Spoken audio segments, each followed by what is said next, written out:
লগ্নক বাংলা ব্যাকরণের একটি অত্যন্ত চমৎকার বিষয়। এটার নাম কি কখনো শুনেছেন আপনারা?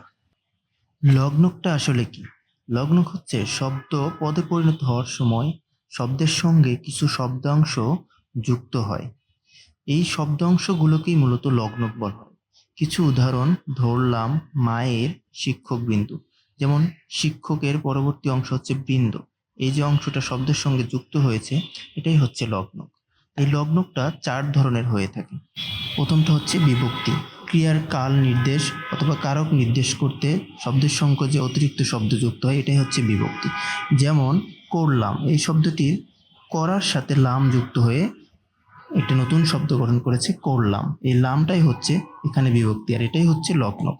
আরেকটি ভাগ হচ্ছে নির্দেশক। নির্দেশক হচ্ছে কোনো কিছুকে নির্দেশ করে, শব্দে অতিরিক্ত শব্দ যুক্ত হয়ে কোনো কিছুকে নির্দেশ করে। যেমন আমটা, শুধু আম একটা শব্দ, এর সাথে টা যুক্ত হয়ে কোনো একটা নির্দিষ্ট আমকে বোঝাতে হয়েছে।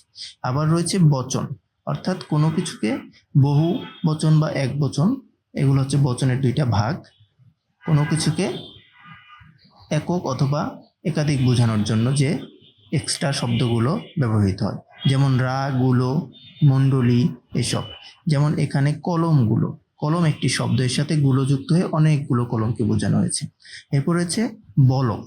বলকটা হলো জোরালো করে, অর্থাৎ কোনো শব্দের উপর জোর প্রদান করে। যেমন ই এবং ও ব্যবহৃত হয়। যেমন তখনও, মানে একটা নির্দিষ্ট সময়কে আরেকটু জোর দিয়ে বলেছে, বলছে এখনো। যেমন আমরা বলি তুমি এখনো যাওনি, এরকম। ধন্যবাদ সবাইকে।